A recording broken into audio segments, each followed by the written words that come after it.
Advancing beyond.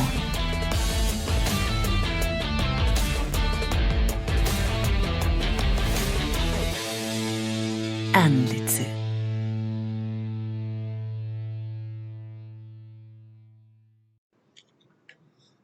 안녕하십니까. 저는 안리스에서 V&A 기술 지원을 담당하고 있는 문태수 과장입니다. 오늘 제가 소개해드릴 내용은 V&A 관련 RF 기초 이론 및 측정 방법에 대해서 소개하도록 하겠습니다.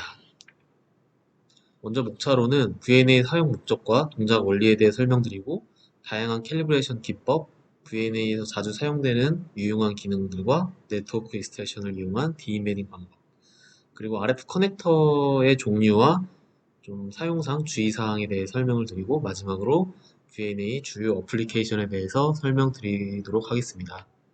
약 1시간 정도 발표를 진행할 예정입니다. 먼저 V&A란 무엇인가에 대해 설명을 드릴 텐데요. V&A는 벡터 네트워크 어널라이저의 약자로서 S 파라미터의 크기와 위상을 측정할 수 있는 장비라고 생각하실 수 있습니다. 예전에는 스칼라 네트워크 어널라이저라는 장비가 있어서 S 파라미터의 크기값만 측정을 할 수 있었는데요. 지금 현재는 대부분의 네트워크 분석기는 벡터 기능이 있다고 생각하실 수가 있습니다.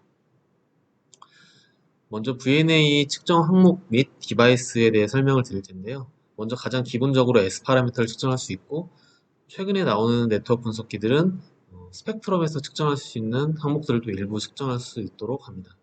예를 들어 게인 컴프레션이나 IMD, 하모닉 같은 액티브회로 측정할 때 필요한 그런 항목들도 네트워크 분석기에서 측정이 가능하고, 오실로스코프에서 측정할 수 있는 타임 도메인도 네트워크 분석기에 인버스 퓨리어 트랜스폼이 적용된 타임 도메인 옵션을 장착하게 되면 타임 도메인도 측정이 가능해서 TDR 기능으로서도 사용이 가능합니다. 측정할 수 있는 것들은 뭐 다양하겠죠. 디바이스, 컴포넌트, 서브 시스템과 같이 수동 소자, 능동 소자, 이런 앰프, 필터 같은 여러 가지 디바이스들과 컴포넌트들을 측정할 수가 있고, 가장 기본적으로 뭐 케이블, 커넥터, PCB, 안테나, 그리고 약간 시스템 단위인 리시버나 트랜시버 같은 것들도 측정이 가능합니다. 이제 이런 어떠한 실효냐에 따라서 믹서 같은 경우에는 3포트 이상의 V&A가 필요할 거고, 그리고 이제 디퍼런셜 소자 같은 경우에는 4포트 이상의 소자 등이 필요할 수 있겠습니다. 오늘 발표는 2포트 네트워크 어널라이저 기준으로 해서 좀 설명을 드리도록 하겠습니다. 먼저 V&A의 사용상의 가장 큰 목적은 두 가지가 있을 수가 있는데요. 첫 번째로 리플렉션, 그 다음으로 트랜스미션이라고 볼 수 있겠습니다. 기존의 신호 발생기나 분석기, 그리고 파워미터 같은 RF 여타 계측기들은 이제 RF 전송 특성이나 아니면은 그 출력 정도, 이렇게 간단한 출력 정도만 볼 수 있을 텐데요. 사실 RF에서 가장 중요한 것 중에 하나는 리플렉션이 얼마나 많이 발생되냐에 따라서 전체 시스템의 성능을 좌지우지할 수 있기 때문에 V&A를 이용하면 이제 RF 소자들의 그 리플렉션을 측정할 수 있고, 그로 인해서 좀 V&A를 가장 기본적으로 많이 사용을 하시게 됩니다. 그래서 왼쪽 그림을 보시면 내가 인간 신호 대비 되돌아온 신호의 양을 측정하는 리플렉션을 리턴 로스나 리플렉션 코에피션트 또는 타임 도메인, 임피던스, 정제파비 등 여러 가지 트레이스 포맷으로 이제 측정을 하실 수가 있고요. 같은 측정인데 이제 트레이스 포맷을 어떻게 했냐에 따라서 이렇게 다양한 측정을 하실 수가 있습니다. 오른쪽을 보시면은 이거는 이제 신호 발생기와 분석기를 이용해서도 구현을 하실 수가 있을 텐데요. 내가 어떠한 신호를 인가했을 때 측정 디바이스에 통과되는 신호의 양을 분석하여서 전달 특성을 보는 항목이라고 볼 수가 있고, 앰프를 측정하신 경우에는 게인이 될 거고, 수동 소자를 측정하시는 경우에는 삽입 손실, 인설션 로스가 될 거고, 그리고 뭐 이제 그룹 딜레이 같은 위상 특성들도 측정을 하실 수가 있습니다. 그래서 크게는 리플렉션 특성과 트랜스밋되는 전달 특성을 이 두 가지를 측정하기 위해서 네트워크 분석기를 사용하신다고 보실 수가 있습니다. 좀 더 이해를 돕기 위해서 이제 V&A의 내부 구조도에 대해서 간단하게 좀 설명을 드리도록 하겠습니다. 투포트 기준인데요. 투포트 계측기라고 하더라도 내부에는 소스가 하나가 존재하게 되고, 그리고 이제 리시버는 4개가 존재하게 됩니다. 그래서 보시면은 이제 스위치가 소스가 존재하게 되어서 왼쪽 오른쪽으로 이렇게 스위칭을 하게 됩니다. 그래서 포워드 쪽, 그러니까 포트 1 쪽에 스위치가 열려 있을 때에는 포트 1 쪽에만 소스 파워가 인가가 되어서 이제 소스 1번이 열렸을 때 파라미터인 S11과 2원을 측정할 수 있게 됩니다. 그래서 예를 들어 소스 파워가 이제 포트 1 쪽으로 인가가 되었을 때 A1이라는 리시버는 포트 1에 인가되는 파워를 메저링을 하게 되고, 똑같이 디바이드로 분기되어 있는 신호가 이제 시류에 인가되게 됩니다. 그래서 시류에 인가되었을 때 다시 돌아오는 리플렉션 되는 신호는 B1으로 커플러를 통해서 측정을 하게 되고, 그리고 이제 DUT를 통과되는 신호는 이제 B2로 이제 리시빙을 하게 됩니다. 그래서 결론적으로는 스위치가 왼쪽에 열렸을 때는 A1, B1, B2 이 3개의 리시버의 이제 파워를 측정하게 되는데, 이제 기준 신호가 A1이 될 거고, 리플렉션 된 양이 B1이기 때문에 A1분의 B1이 이제 S11이 되는 거고, A1분의 전달된 B2의 양을 보는 거기 때문에 A1분의 B2가 이제 S21이 되게 됩니다. 그래서 스위치가 왼쪽에 열렸을 때, 즉 포트 1에 열렸을 때는 S11과 S21을 측정하실 수가 있습니다. 반대로 리버스 쪽, 포트 2 쪽에는 이제 스위치가 포트 2에만 열리기 때문에 A1은 메저링 하지 않고 A2가 기준 신호가 되어서 이번에는 반사 신호를 B2가 측정하게 되고, 리버스로 전달된 신호는 B1이 측정이 됩니다. 그래서 같은 방식으로 A2분의 B2가 S22, A2분의 B1이 S12가 되어서 리버스 쪽에 있는 전달 특성과 리플렉션을 확인할 수가 있습니다. 그래서 사실 투포트 네트워크를 사용하신 분들은 4개의 S 파라미터를 보시는데, 이게 동시에 측정이 되는 게 아니라 스위치가 왼쪽 오른쪽 열렸을 때 순차적으로 측정이 된다고 보실 수가 있습니다. 그래서 근데 측정 속도가 굉장히 빠른 경우에 동시에 측정되는 것처럼 보이지만, 실제적으로는 이제 포워드와 리버스의 S 파라미터가 각각 순차적으로 측정된다고 보실 수가 있습니다. 그래서 VNA 내부 구조도를 금방 보셨는데요. 가장 중요한 게 소스, 그리고 스위치 특성, 그리고 각 리시버의 수신 특성, 그리고 반사 특성을 측정하기 위한 리플렉터미터 등이 되게 중요한 그 VNA에서의 내부 소자라고 생각할 수가 있겠습니다. 네, 그래서 VNA 구조에서 리플렉터미터에 대해서 조금 더 설명을 드릴 텐데요. 이제 서두에 말씀드렸듯이 VNA는 반사 특성을 측정하는 장비이기 때문에 반사를 얼마나 정확하게 측정하냐가 되게 또 중요한 부분이 있겠습니다. 그래서 VNA 데이터 시트를 보시면은 디렉티비티라는 항목이 있을 겁니다. 디렉티비티는 사실 이제 반사 신호를 얼마나 정확하게 측정할 수 있냐라고 생각하셔도 됩니다. 그래서 결론적으로는 디렉티비티가 작을수록 리플렉션의 측정 정확도는 감소하게 되고, 그 반대로 디렉티비티가 높을수록 이제 리플렉션 S11이나 S22 같은 리플렉션 측정 정확도가 좀 더 좋아지게 됩니다. 그래서 예시로 왼쪽에 있는 그림은 예를 들어 이 R이 실제 리플렉토미터에서 측정되는, 그러니까 커플러에서 측정해야 되는 신호인 거고, 이 DIR은 이제 어쩔 수 없이 리퀴지 되는 신호라고 생각할 수 있겠습니다. 그래서 실제로 이 실선으로 되어 있는 부분이 신호의 원하는 플로우인데, 계측기의 끝단에 RF 커넥터 끝단에 쇼트를 연결하면 전반사가 될 텐데, 이 전반사가 됐을 크기가 얘가 수신할 수 있는 최대 파워겠죠. 그래서 이게 전반사가 됐을 때 가장 높은 신호를 받고, 그리고 이제 리퀴드된 신호는 어떤 특정한 일정한 양을 갖고 있을 텐데, 이 차이가 디렉티비티가 됩니다. 그래서 당연히 전반사가 됐을 때가 신호의 그 원신호가 가장 크게 측정되기 때문에 디렉티비티가 가장 좋은 조건이라고 볼 수가 있겠죠. 근데 오른쪽 그림을 보시면 외부에 뭔가 길이를 갖는 RF 케이블을 연결한 상태에서 쇼트 터미네이션을 시켰다. 그러면 이런 경우에는 이 케이블 로스의 2배만큼의 사입 손실만큼 디렉티비티가 안 좋아지게 됩니다. 그래서 이 DIR은 항상 일정한 값을 가질 텐데, 상대적으로 내가 계측기에서 받아들여야 되는 신호는 작아지기 때문에 이 디퍼런스 값을 말하는 디렉티비티가 작아지게 됩니다. 그래서 결론적으로는 디렉티비티가 안 좋아지기 때문에 이 조건이 왼쪽에 있는 조건보다 리플렉션 같은 시료라도 리플렉션을 측정하는 정확도가 감소하게 됩니다.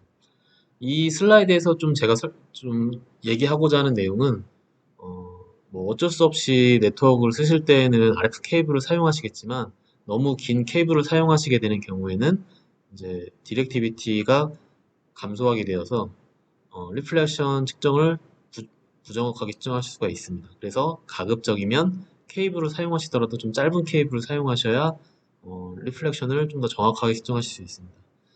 이게 VNA를 좀 사용하신 분들도 가끔 이런 생각을 하시게 됩니다. 이게 어차피 케이블 끝 길게 쓰든 짧게 쓰든 거기 끝단에서 캘을 하기 때문에 반사 신호는 정확하게 측정할 수 있는 거 아니냐라고 생각할 수가 있는데요. 결론적으로는 뭐 일부분은 맞는 말인데 어떠한 RF 시스템이든 로스를 많이 먹는 걸 중간에 더 쓰게 되면은 다이내믹 레인지가 또 줄어드는 부분도 있고 금방 설명드린 이런 로스적인 그 디렉티비티적인 측면까지 같이 포함되면서 이제 아무래도 SNR이 안 좋아지고 결론적으로는 측정의 정확도가 더 떨어질 수밖에 없다고 생각하실 수가 있습니다. 그래서 뭐 스펙트럼이나 시그젠을 쓰는 경우에는 뭐 다이내믹 렌즈라는 개념을 갖고 계시기 때문에 짧게 가져가려고 노력을 하시는데 보통 VNA는 캘을 하기 때문에 뭐 상관이 없다라고 생각하시는 분들이 있어서 해당 슬라이드를 넣었습니다. 그래서 한 가지 예시로 20dB의 S1을 측정했을 때 40dB의 디렉티비티를 갖는 VNA 측정 시 측정되는 값의 정확도는 어떻게 판단할 수 있을 것인가에 대해서 좀 보여드리도록 하겠습니다. 이건 한 가지 그냥 표인데요. 20dB의 리턴을 측정할 때 40dB의 이제 디렉티비티를 갖는 그런 걸 이제 점선으로 확인을 하시면은 0.8dB와 0.8dB와 마이너스 0.9dB 사이에 값이 흔들릴 수 있다라고 이제 보실 수가 있습니다. 이제 만약에 30dB 뭐 이런 식으로 더 낮은 리턴 로스를 측정하신 경우에는 뭐 플러스 마이너스 2dB, 3dB까지도 더 벌어질 수가 있겠죠. 근데 디렉티비티가 더 좋아지게 되면은 이제 애큐러시는 좀 더 좋아지게 될 것입니다. 네, 다음으로는 이제 VNA 주요 스펙 중에 테스트 포트 파워라는 거에 대해 좀 설명을 드릴 텐데요. 이제 VNA는 신호를 쏘기도 하고 받기도 하기 때문에 이제 그 중에 쏘는 파워가 얼마나 높냐에 따라서 VNA 성능을 좌지우지하게 됩니다. 그래서 테스트 포트 파워 슬라이드를 넣어봤고요. 제가 이제 빨간색으로 표시한 부분이 계측기 내부에서 쏘는 파워가 여기 기준으로 세팅이 된다라고 생각을 하시면 됩니다. 보통 사용자들은 VNA 파워를 세팅을 하고 DUT에 실제 인가되는 파워로 생각을 하시는데 제가 여기서 강조하고 싶었던 내용은 이제 포트 끝단에서 이제 쏘는 파워고 실질적으로 그렇기 때문에 시료에 인가된 파워는 이 케이블 손실만큼 좀 낮은 파워로 인가가 된다. 그래서 이 케이블을 포함해서 파워캐를 하시거나 아니면은 이제 이 로스를 생각해서 더 높은 파워를 세팅해서 출력을 하시는 게 이제 중요한 사항이라고 볼 수 있습니다. 다음으로는 다이내믹 레인지인데요. 다이내믹 레인지는 크게 두 가지가 있습니다. 보통 이제 패시브 소자만 하시는 분들은 시스템 다이내믹 레인지만 생각하시면 되는데요. 시스템 다이내믹 레인지는 그 계측기에서 최대 쏠 수 있는 파워와 계측기에서 최소한으로 표시할 수 있는 노이즈 플로우의 차이라고 생각하시면 됩니다. 보통 이제 다이내믹 레인지는 이 부분만 생각을 하시는데요. 액티브 쪽을 측정하시는 분들은 리시버 다이내믹 레인지도 같이 생각을 하셔야 됩니다. 이게 계측기에서 아무리 센 파워를 쏘더라도 이제 시료에서 증폭되어서 뭔가 더 큰 파워가 출력이 되었을 때 이게 계측기에서 수신하지 못한다고 하면은 사실 이 다이내믹 레인지를 100% 사용하지 못하는 거나 마찬가지거든요. 그래서 계측기에서 수신할 수 있는 파워가 얼마나 높냐와 그리고 최소한의 파워를 표시할 수 있는 노이즈 플로우 이 차이를 별도로 리시버 다이내믹 레인지라고 명시를 하게 됩니다. 그래서 이제 파워앰프나 뭐 액티브 회로를 하시는 분들은 이제 리시버 다이내믹 레인지가 넓은 VNA를 사용을 하셔야 되겠죠. 네, 다음으로는 VNA 이제 측정에 대해서 좀 설명을 드릴 텐데요. 뭐 맨 처음 설명드린 대로 이제 VNA는 S 파라미터를 측정할 수 있는 장비입니다. 그래서 뭐 가장 기본적인 측정이겠죠. 시료가 있으면은 이 시료의 앞단과 끝단의 레퍼런스 플레인을 디파인을 해서 이제 측정할 수 있게끔 지원을 하는 거고요. 그렇기 때문에 투포트 기준으로는 오픈쇼트 로드 스루 터미네이션을 해서 캐리를 하게 됩니다. 네, 그래서 이 오픈쇼트 로드 스루 캐리를 하는 이유는 이 점선과 같이 특정의 레퍼런스 플레인을 디파인을 하기 위해서라고 생각하실 수가 있습니다.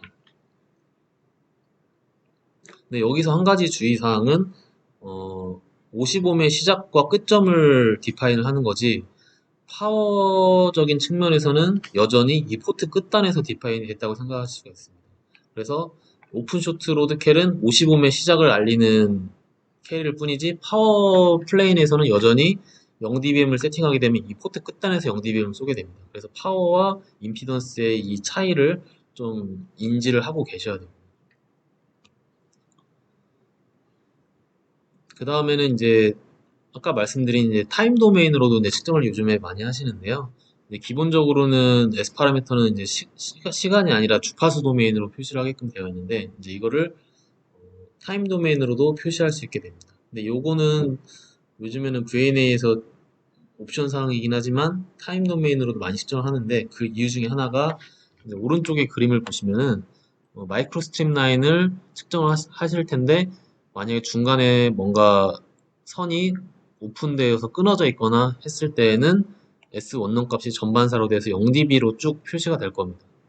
근데 이제 이게 어느 지점에서 선로가 문제가 생기는지를 여기서는 디버깅하기가 쉽지 않기 때문에 밑에 부분은 이제 같은 S1을 타임 도메인으로 표시한 건데 가로축이 이제 타임으로 표시가 되고 여기 마커 2번이 실제로 0dB로 표시가 되는 부분이죠. 이 부분에서 좀 단선이 발생이 되었다는 것을 확인을 하실 수가 있습니다. 이런 경우엔 TDR이기 때문에 원포트 캘리브레이션만 이제 하시면은 이런 식의 측정이 가능하게 됩니다. 따라서 이제 VNA를 S 파라미터 용도로만 사용할 것이 아니라 타임 도메인까지 접목을 하시게 되면 전송 선로 같은 거나 뭐 RF 케이블 같은 거 측정하실 때 다양하게 접목을 시켜서 측정을 하실 수가 있습니다. 근데 이제 타임 도메인도 얼마나 측정 해상도를 갖냐에 따라서 이제 성능을 좌지우지할 수가 있는데요. 이제 타임 도메인은 사실 주파수의 역수이기 때문에 그 주파수 캘을 할 때 얼마나 넓은 그 주파수 스팬을 갖고 측정을 하냐에 따라서 TDR 타임 도메인의 성능이 결정되게 됩니다. 그래서 여기 공식을 보시면은 스팬이 분모고 150mm가 이제 분자로 들어가서 밑에 표를 보시면 주파수가 넓으면 넓을수록 이제 측정 해상도는 더 좋아지게 됩니다. 그리고 이제 윈도잉이라고 해서 요거를 표시를 할 때 필터링을 어떻게 하냐에 따라서 또 약간의 차이가 나게 됩니다. 그래서 보통은 레탱귤러 타입으로 했을 때가 가장 해상도가 좋다고 볼 수가 있고요. 대신에 사이드 로브 레벨이 올라오기 때문에 이제 특정하는 시루의 특성을 어떻게 보냐에 따라서 윈도우 타입을 결정을 하시면 됩니다. 다음으로는 좀 약간 액티브 측정 관련된 내용인데요. 제가 서두에 말씀드린 투포트 네트워크는 하나의 소스를 스위치로 분기해서 측정할 수 있게끔 지원한다고 말씀을 드렸는데 보통 이제 상위급 VNA에서는 듀얼 소스가 제공이 되어서 인터널 컴바이너를 이용한 이제 뭐 IMD 테스트 같은 것도 가능합니다. 그래서 인터널 컴바이너까지 제공하기 때문에 두 개의 소스를 컴바이닝해서 첫 번째 포트에서 투톤을 출력을 하고 이제 DUT에서 출력되는 신호는 포트 2번으로 받아서 이제 IMD를 측정하게 됩니다. 이제 당연히 이제 여기서는 뭐 파워 관련된 측정이기 때문에 오픈 쇼트 로드 캘을 하진 않지만 파워 플레인을 정확하게 맞춰야 되기 때문에 소스 파워 캘과 리시버 파워 캘을 해서 파워의 시작과 종점을 디파인을 이제 해주셔야 됩니다.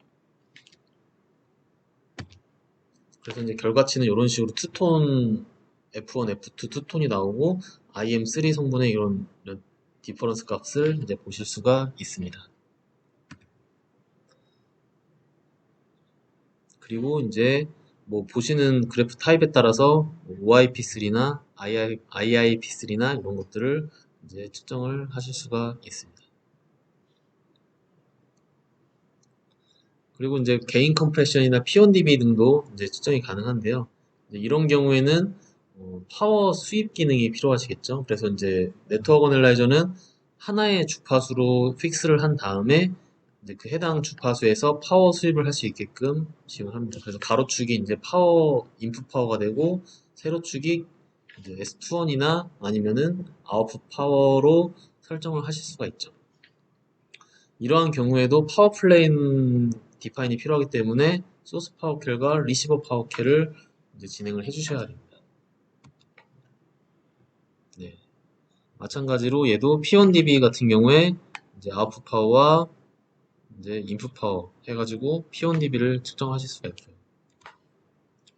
그래서 파워 캘에 대해서도 간단하게 좀 설명을 드리도록 하겠습니다.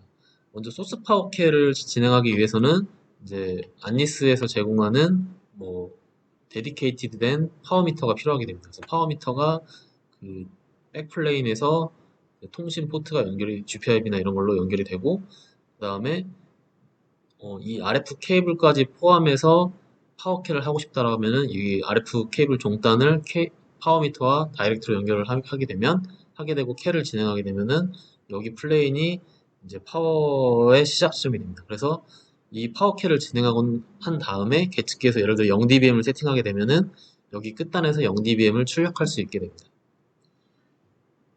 근데 뭐 저는 여기서는 일단 케이블만 이렇게 해서 그림을 그렸는데, 중간에 뭐 드라이브 앰프라든지 어텐이라든지 뭐 여러 가지 소자들을 포함해서 하실 수도 있습니다. 그래서 걔는 이제 측정을 위한 뭔가 부가적인 액세서리가 추가되는 경우에 걔까지 포함해서 파워미터로 캐를 하시면은 그 해당 디바이스의 게인이나 소자 게인이나 이제 로스를 다 포함한 상태에서 파워캐를 하실 수가 있게 됩니다.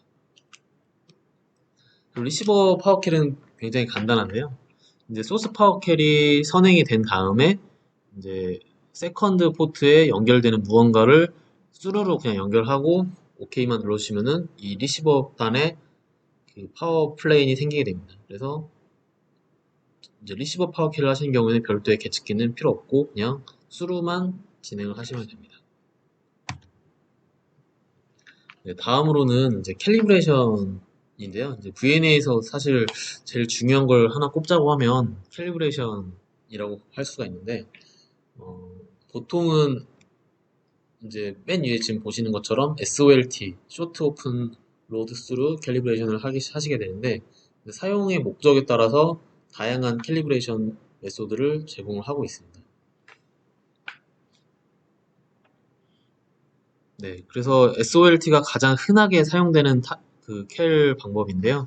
일단 광대역으로 이제 할 수가 있고, 구현하기도 그렇게 어렵지 않고, 그리고 상용상에서 판매하는 캘kit도 대부분 SOLT로 많이 판매하기 때문에 이제 사용자들이 그냥 사서 쓰기 굉장히 편한 캘 타입이라고 볼 수가 있고요.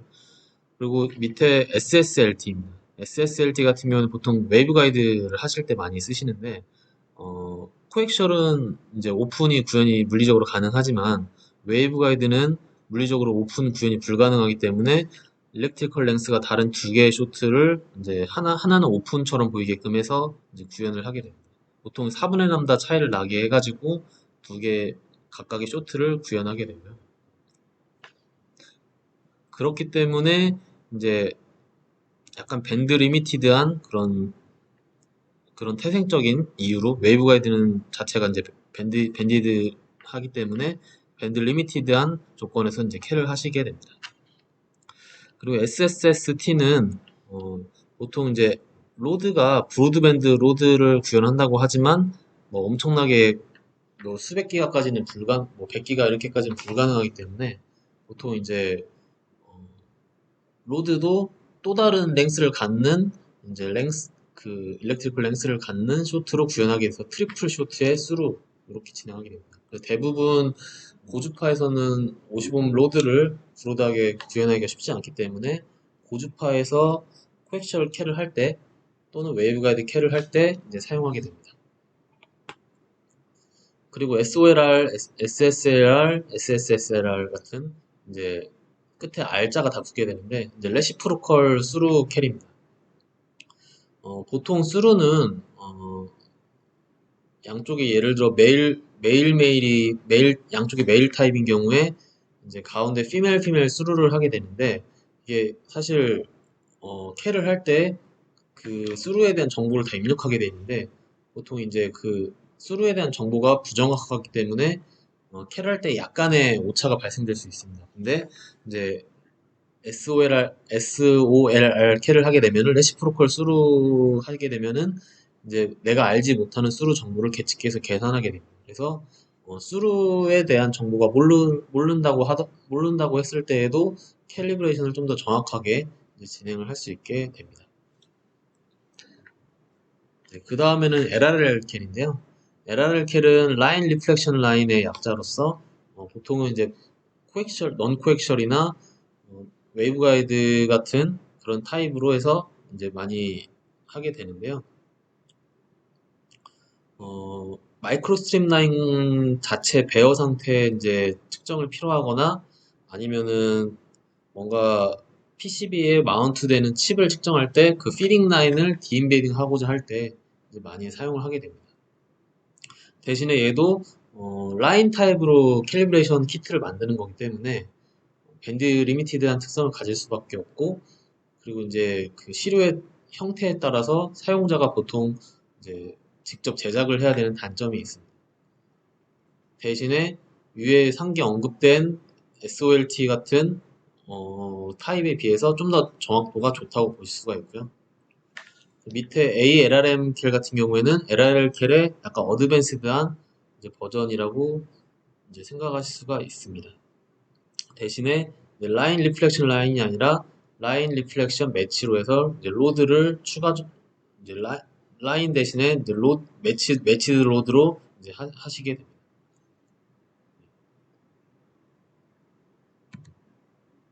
그래서 이제 대표적으로 사용하는 뭐 요즘에 많이 사용하는 캘킷에 대해서 조금 더 자세하게 설명을 드릴 텐데 금방 설명드린 SOLT와 TRL 또는 LRL 캘이라고 하는데 이제 이 부분에 대해서 좀 설명을 드리도록 하겠습니다. 가장 흔하게 많이 쓰고요. 저희가 흔히 뭐 12텀 에러 모델이라고 하는데 12개 에러 모델을 얘가 컴펜세이션을 하면서 이제 55음의 시작점을 디파인을 하게 됩니다.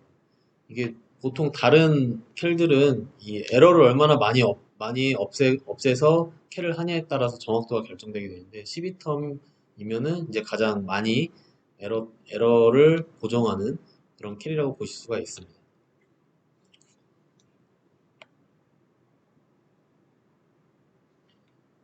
LRL 캘 같은 경우에는 아까 제가 금방 설명드린 것처럼 이제 라인 하나와 리플렉션 그리고 또 다른 라인 하나 이렇게 되어 있는데요. 보통 이제 이 첫 번째 라인과 두 번째 라인의 델타 랭스가 주파수를 결정하게 되고요. 이 라인이 짧으면 짧을수록 고주파 그리고 라인이 길면 길수록 저주파를 결정하게 됩니다. 그래서 SOLT보다 조금 더 정확하게 이제 캘을 할 수가 있지만 다만 밴드 리미티드한 성능을 가질 수밖에 없는 이 델타 랭스에 따라서 주파수가 결정되기 때문에 그 해당 주파수에서만 이제 사용을 하실 수가 있습니다. 다만 이 피딩 라인, 이 리플렉터에 있는 피딩 라인만큼은 디임뱅의 효과를 내기 때문에 측정할 때의 정확도는 훨씬 더 좋다고 볼 수가 있습니다. 만약에 여기 코엑셜 단에서 SOLT 캘을 하게 되면은 이 앞단에 있는 피딩 라인까지 포함해서 시료를 측정하는 경우나 마찬가지이기 때문에 이제 측정 정확도가 좀 떨어질 수밖에 없습니다. 그래서 이 앞에 있는 피딩 라인을 약간 디임베딩 효과를 내기 위해서 LRL 캘을 사용하는데 가장 큰 목적이 있다고 생각하실 수가 있습니다. 그리고 SOLR 캘인데요. 이제 언노운 수로 캘을 이제 할 때 많이 쓴다고 말씀을 드렸죠. 그래서 사실 기존의 SOLT 캘을 하시는 분들은 수루 랭스가 뭐 해봐야 0.1dB 미만이기 때문에 그 로스를 그냥 무시하고 측정을 해왔었는데 이제 밀리미터 웨이브로 올라가면서 그 로스가 조금 더 두드러지게 되면서 언노운 수루 기술을 쓰게 됩니다. 그래서 보통 양쪽이 매일매일인 경우에 피메일 수루 어댑터를 좀 디임베딩 효과를 내기 위해서 많이 쓰는 캘이라고 생각하실 수가 있겠습니다. 네, 다음으로는 이제 VNA에서 자주 쓰는 기능들과 네트워크 익스트랙션에 대해서 좀 간략하게 설명을 드리도록 하겠습니다. 먼저 안니스 VN에서 제공하는 SMC라는 기능인데요. 세컨드 매치 커렉션이라고 해서 보통은 VNA에서 반사 신호를 측정할 때는 시료에 한 번 반사된 신호를 측정하게끔 되어 있는데 불가피하게 두 번 반사되는 신호까지 측정되는 경우가 있습니다. 이제 그러한 경우에는 그 측정값에 리플이 발생될 수가 있는데 이거를 계측기 안에 타임 도메인을 이용을 해서 두 번째 들어오는 신호는 엘리미네이션을 시켜서 좀 더 쉽게 말했을 때 스무딩 효과를 내는 거죠. 계측기에 원래 스무딩 기능이 있어서 파형을 매끄럽게 할 수 있는 기능이 있는데 이거는 사실 실제 측정값을 왜곡해서 만드는 거기 때문에 이제 측정을 정확하게 할 수 있다고 볼 수가 없는데 계측기에 이제 세컨드 매치 커렉션이라는 기능을 이용해서 부차적으로 들어오는 그 리플렉션을 선택적으로 없앰으로써 이제 반사 신호를 좀 더 스무딩을 실제 하진 않았지만 스무딩 한 것 같은 매끄러운 파형을 얻을 때 이제 사용하시게 됩니다. 그래서 예시로 그림을 보시면 이 세컨드 매치 커렉션을 이제 이네이블을 시키게 되면 이렇게 매끄러운 파형이 되고요. 이제 세컨드 매치 커렉션 안 했을 때 이렇게 리플이 발생되는데 마치 스무딩을 한 것처럼 이제 파형이 매끄러워지게 됩니다. 근데 지금 이 측정 값에는 스무딩이나 에버리징을 별도로 진행하지 않은 파형이라고 보실 수가 있습니다. 그리고 이제 여기서 제가 설명드릴 거는 이제 SOLR 캘리브레이션을 이용해서 중간에 들어간 어댑터를 좀 없앨 수 있는 방법들에 대해서 좀 말씀을 드렸는데요. 그 외에도 좀 여러 가지 방법들이 있어서 소개를 해드리고자 합니다. 먼저 첫 번째로는 페이즈 이퀄 어댑터 방식인데요.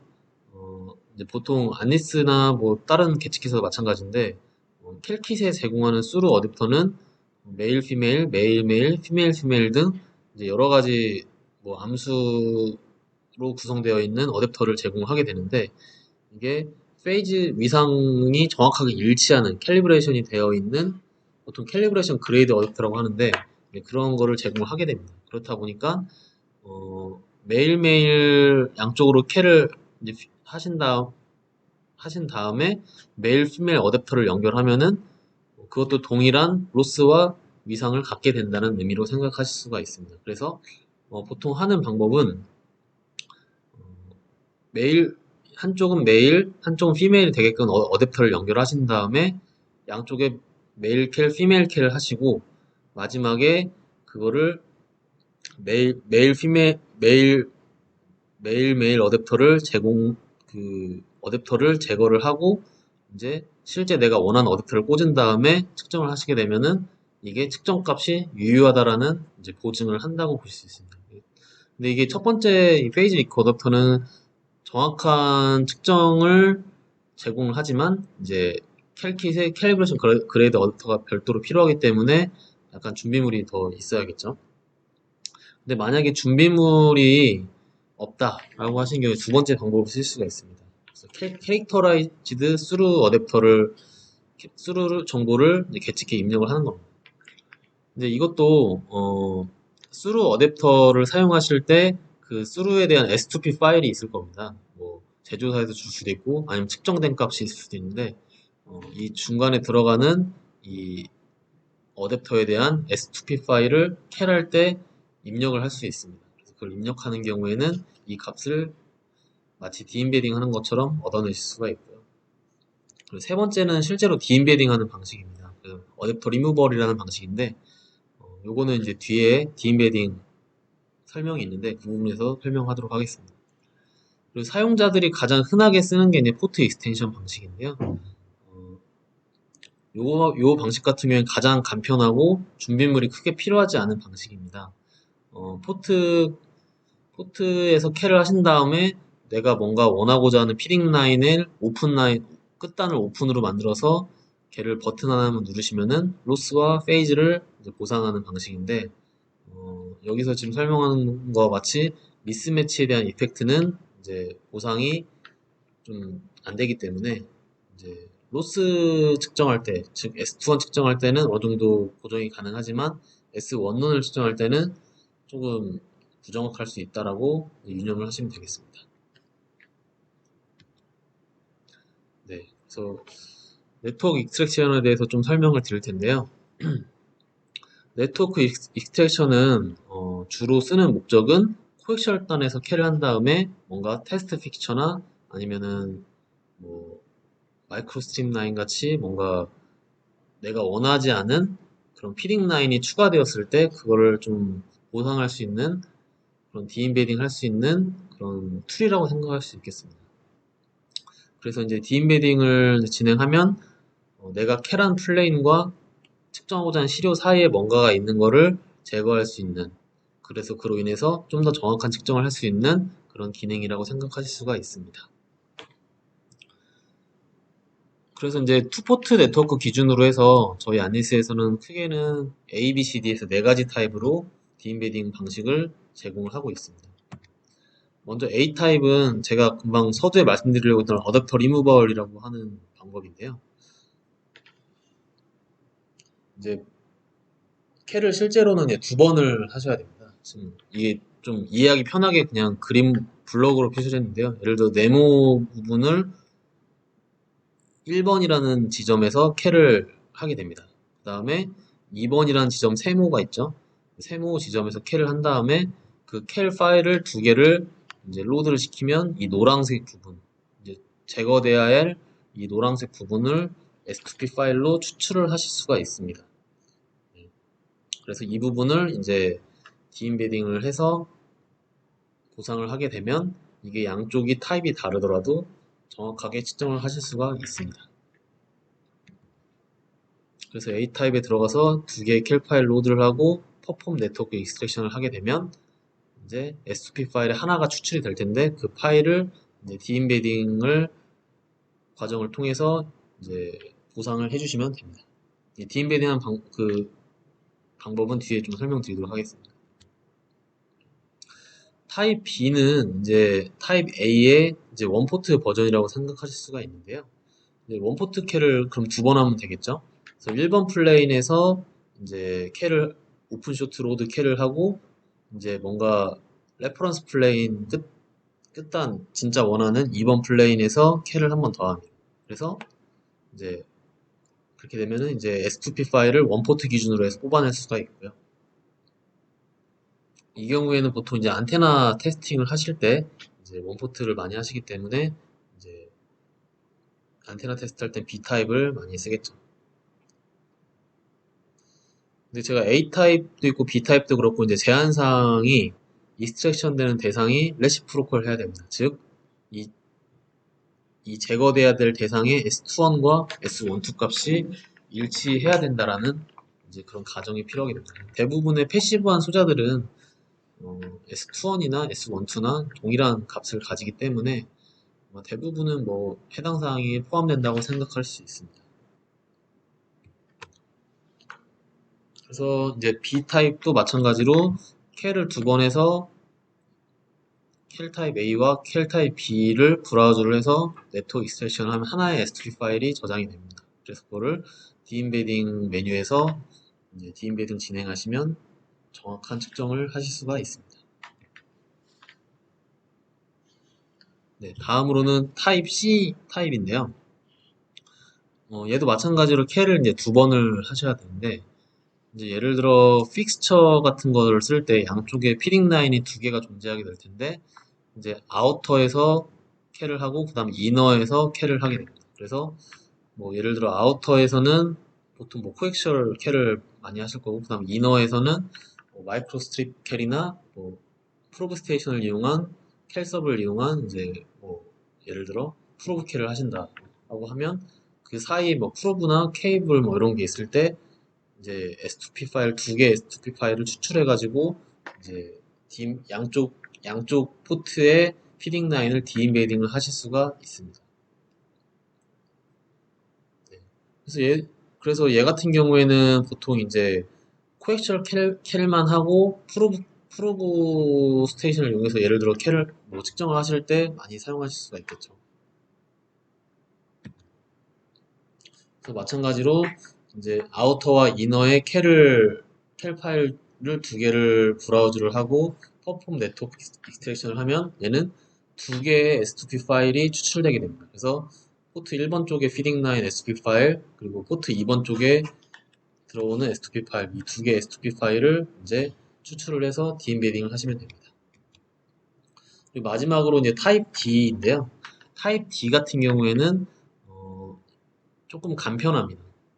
그러니까 타입 A, B, C는 사실 캘을 두 번 해야 되는 단점이 있기 때문에 이제 시료에서 캘을 두 번 할 수 있는 조건이 안 된다고 하면 거의 무용지물이나 마찬가지인데, 타입 D 같은 경우에는 캘을 한 번만 하셔도 디임베딩 할 수 있습니다. 다만 이제 수루가 필요하기 때문에 이제 두 개의 포트가 수루가 된 상태여야 됩니다. 그래서 예를 들어 이 삼각형 부분에서 캘을 하신 다음에 뭔가 수루를 연결을 하고 이 가운데를 반절로 나눠서 두 개의 S2P 파일을 추출할 때 이제 사용을 하시게 됩니다. 그래서 풀 투 포트 캘 한 번만 하시면은 이제 이 수루 라인 기준으로 절반에 이제 나눠지게 되면서 두 개의 S2P 파일을 추출할 수 있게 됩니다. 하지만 얘가 캘을 실제로 한 번만 하고 어찌 보면 추정치로 이제 디임베딩을 하는 거기 때문에 ABC 타입에 비해서 D 타입은 조금 부정확할 수가 있습니다. 그래서 메뉴는 여기서는 되게 심플합니다. 이제 수루 상태에서 퍼폼 네트워크 인스트레이션을 하면은 두 개의 S2P가 저장이 되고 이제 그 상태에서 디임베딩을 하시면 됩니다. 그래서 다음 슬라이드를 보시면은 이제 뭐 타입 A부터 D까지 해서 캘을 디임베딩 그 익스트랙션을 해가지고 이제 그 얻어진 파일들을 이제 어느 포트 기준으로 디임베딩 할 거냐를 선택을 하시고 임베딩을 하시거나 뭐 디임베딩 하시고 둘 중 하나 선택하신 다음에 S2P 파일을 여기다 로드를 하시고 애드 하시면 됩니다. 그리고 마지막으로 이제 디임베드, 임베드 온을 하시면은 이 해당 S2P 파일이 이제 측정 값에 적용이 됩니다. 네, 다음으로는 RF 커넥터에 대해서 좀 설명을 드릴 텐데요. RF 커넥터는 되게 다양하게 이제 사용하실 텐데, 이제 이 다양한 목적 중에 하나가 뭐 주파수일 수도 있고, 아니면 파워 핸들링일 수도 있고, 뭐 아니면은 시료가 그런 타입을 제공하기 때문에 이제 사용하실 텐데요.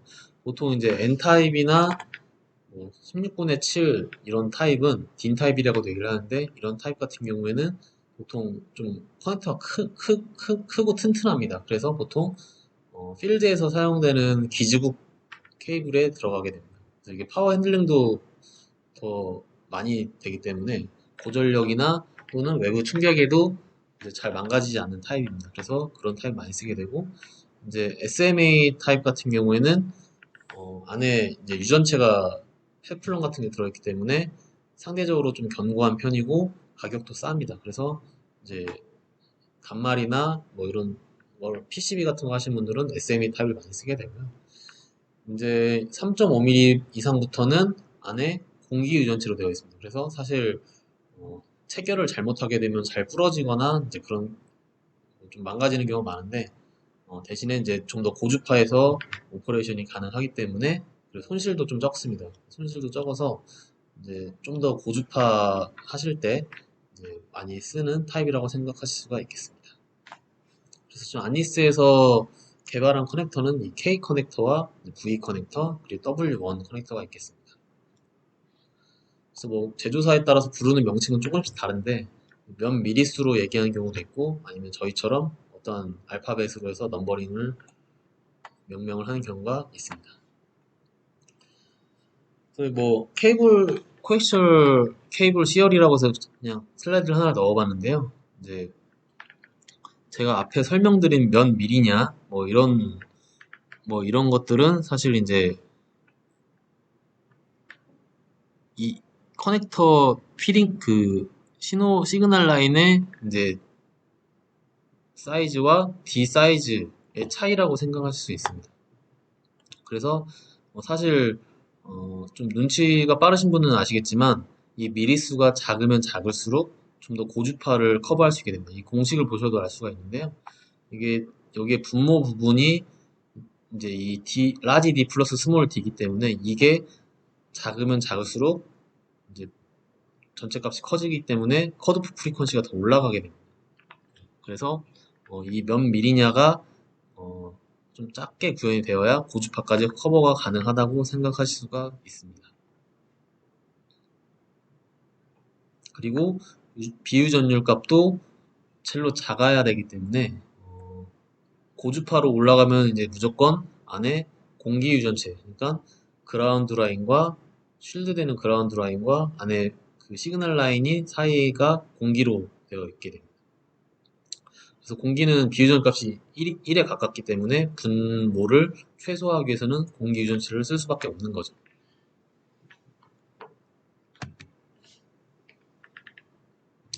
네, 그래서 이제 고주파 커넥터를 쓰실 때는 보시는 것처럼 밑에 보시면 이게 케이블이 쉽게 공기로 되어 있기 때문에 이게 쉽게 벌어지게 됩니다. 그리고 센터핀이 이제 정확하게 가운데 위치해야 되는데 휘어지면서 한쪽으로 치우치게 됩니다. 이런 경우에는 특정 주파수에서 공진이 생기거나 로스가 더 심해질 수가 있기 때문에 이런 부분들은 좀 잘 주의를 해주셔야 될 것 같고요. 보관할 때도 이런 뭐 케이스에다가 보관을 하고 캡 같은 걸 씌워서 이제 보관을 하시는 게 좋습니다. 그리고 이제 세척을 하실 때에도 이런 면봉으로 쑤시듯이 이제 하시는 경우에도 이제 핀이 손상이 갈 수 있기 때문에 이제 그 계측기사에서 커넥터 제조업체에서 제공하는 이런 정식 이제 스위퍼 같은 걸로 이제 닦아주셔야 됩니다. 그리고 뭐 이것도 당연한 내용일 수도 있는데요. 이제 특히 고주파에서는 이런 토크 렌치를 이용해서 이제 체결을 해주셔야 됩니다. 이게 커넥터마다 일정한 체결을 하기 위한 토크 값이 있습니다. 이 토크 값을 좀 넘어서 측정하게 되면은 이제 오버 토크가 되어서 커넥터가 이제 망가질 수가 있습니다. 그래서 이제 이런 토크가 일정하게 되어 있는 렌치를 사용하셔야 되고, 그리고 이제 실제로 토크를 하실 때에도 적당한 각도로, 그러니까 이거를 토크를 완전히 기역자로 꺾어서 하는 게 아니라 살짝만 꺾일 정도로만 이제 해주셔도 됩니다. 이렇게 너무 크게 꺾이게 되면은 토크렌치가 금방 또 수명을 다할 수 있기 때문에 작은 각도로 살짝만 느낌으로 살짝 꺾였다는 느낌만 가질 정도로만 토크를 해주시면 되고, 당연히 이렇게 홀드할 수 있는 렌치도 있으면 더 좋습니다. 네, 그리고 이제 커넥터 아까 말씀드린 거에서 이제 잠깐 정리를 해봤는데요. 뭐 대부분은 50ohm으로 제공을 하게 되고 목적에 따라서 75ohm도 같이 제공을 합니다. 그리고 각 커넥터마다 이제 주파수가 최대 어디까지 되는지가 이제 써 있고요. 그리고 이제 보시는 것처럼 같이 색깔로 칠한 부분들은 같이 호환이 되는 커넥터라고 보실 수 있습니다. 예를 들어 뭐 3.5mm나 SMA나 저희 K타입 이 세 가지는 다 호환이 돼서 연결할 수 있게 되고, 다만 이제 가장 낮은 주파수로 제공하는 커넥터의 디펜던시가 생기게 되어서 이제 오퍼레이팅 주파수는 더 떨어질 수밖에 없겠죠. 그리고 2.4mm와 1.85mm 이 두 개는 또 호환이 되어서 이제 같이 사용할 수 있고, 다만 그렇게 되면 얘는 50기가까지만 쓸 수 있게 되겠죠.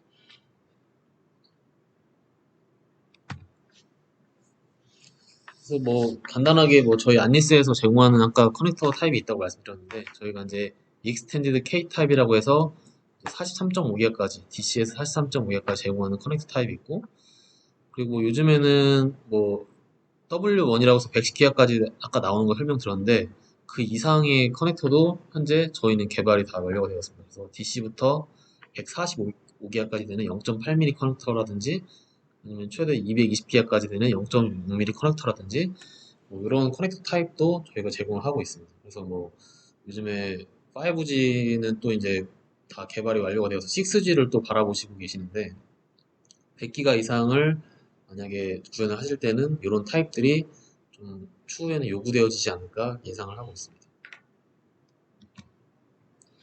네, 마지막으로 어플리케이션 그 VN을 사용한 주요 어플리케이션에 대해서 좀 설명을 드리도록 하겠습니다. 먼저 저희가 생각하는 가장 어플리케이션은 크게 네 가지가 있는데요. 단말 쪽, 그러니까 통신 쪽이겠죠. 단말기나 기지국 쪽에서 이제 사실 제일 많이 쓸 거고요.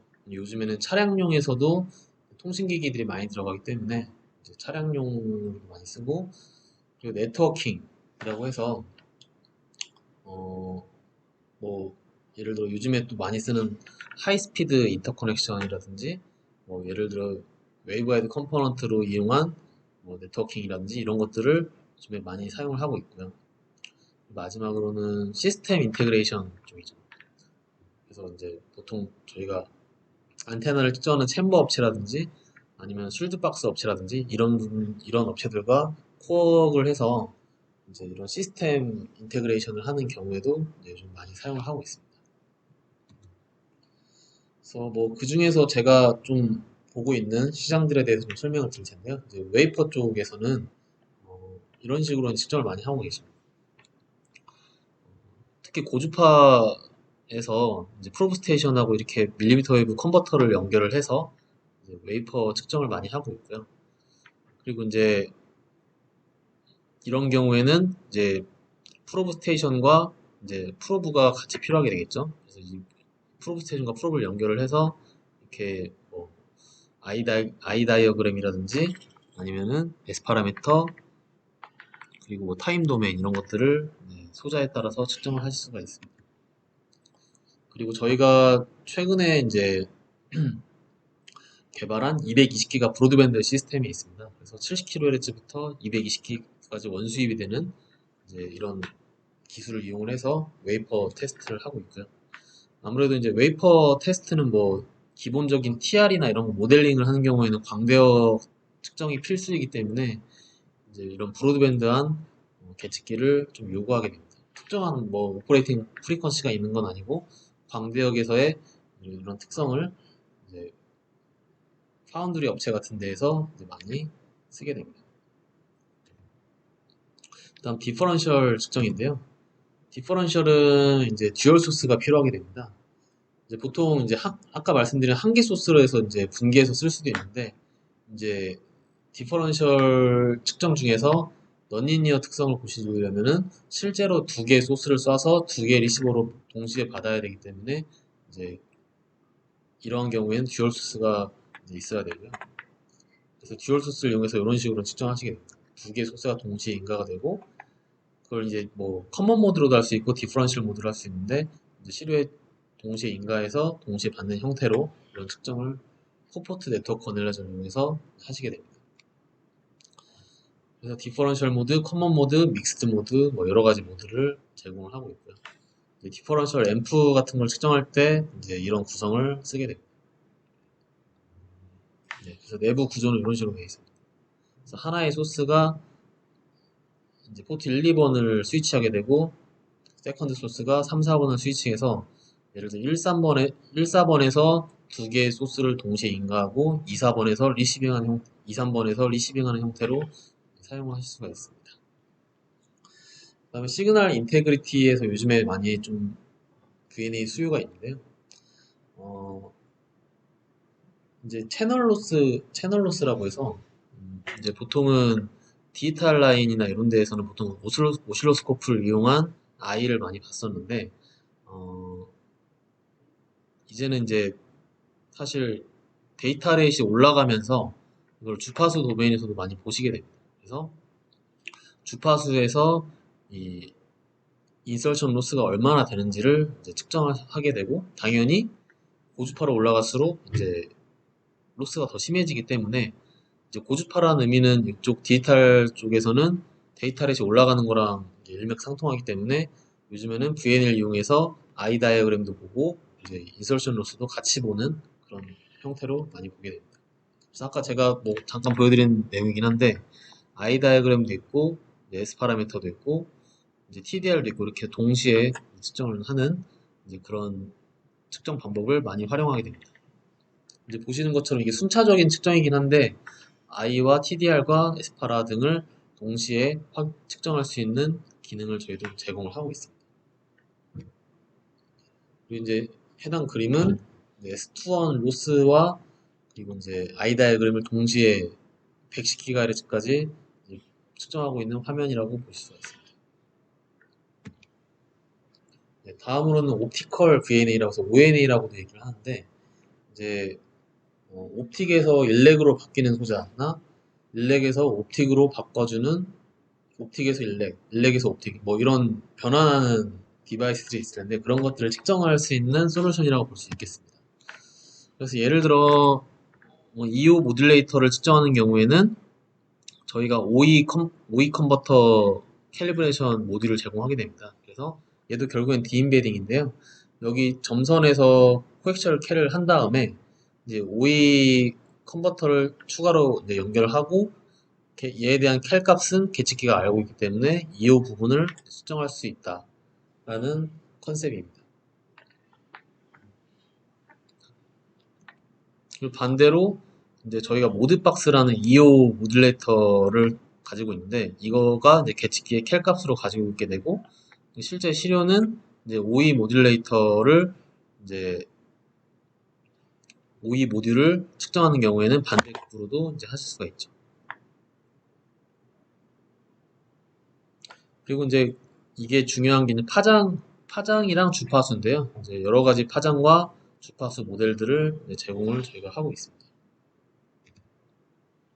그 다음에는 머터리얼 쪽도 이제 좀 테스트를 많이 하는데 사실 머터리얼은 계측기 자체에서는 제공하지는 않고 이제 이런 유전율 측정할 수 있는 프로브라든지 키트 같은 거를 저희 서드파티 업체하고 같이 제공하고 있습니다. 그래서 VNA에서는 사실 S19이나 S21은 값을 측정을 하고 서드파티 소프트웨어에서 유전율이나 투자율, 차폐율 같은 것들을 측정하는 솔루션입니다. 이 예시는 67기가 이상에서 액체를 측정하는 프로빙이라고 생각하실 수가 있고요. 그렇기 때문에 저희 1mm 커넥터로 이용해서 이제 프로빙 타입으로 해서 이제 액체의 머터리얼 값을 측정하는 솔루션이라고 볼 수가 있습니다. 네, 그래서 이런 식으로 서드파티 소프트웨어 툴에서 퍼미티비티, 액체의 퍼미티비티의 리얼 값과 이미지너리 값 이런 것들을 이제 측정을 하실 수가 있습니다. 그 다음에는 펄스 VNA인데요. 보통 VNA는 CW 베이스로 해서 측정을 많이 하시는데 방산이나 이쪽 레이더 쪽에서는 실제로 펄스 RF가 펄싱으로 진행이 되기 때문에 똑같은 조건을 만들기 위해서 이제 많이 하시게 됩니다. 근데 이제 문제는 펄스를 그 주파수 도메인으로 봤을 때는 굉장히 광대역입니다. 근데 이제 기존의 와이드밴드 메소드를 이용하게 되면은 실제 얘가 캡처할 수 있는 밴드위스는 5에서 10메가 정도라서 펄스 쉐이핑이 되게 둥글둥글하게 시간 도메에 봤을 때는 좀 슈링크 될 수 있는 그런 문제가 있기 때문에 이제 저희 쪽에서는 400메가까지 하는 이제 그 디지타이저를 제공하게 됩니다. 그래서 펄스의 되게 내로우한 펄스도 이제 열화되지 않은 상태에서 측정을 할 수 있게끔 제공을 하고 있고요. 그래서 보시는 것처럼 펄스가 기존의 여타 VNA들은 15나노세크까지 펄스 레졸루션을 제공하기 때문에 이런 오버슈팅이라는 걸 볼 수가 없었는데 이제 400메가 ADC 컨버터를 이용한 펄싱을 하게 되면 2.5나노까지 해서 레졸루션을 얻을 수 있게 됩니다. 그래서 측정할 수 있는 컨셉은 크게는 세 가지가 있는데요.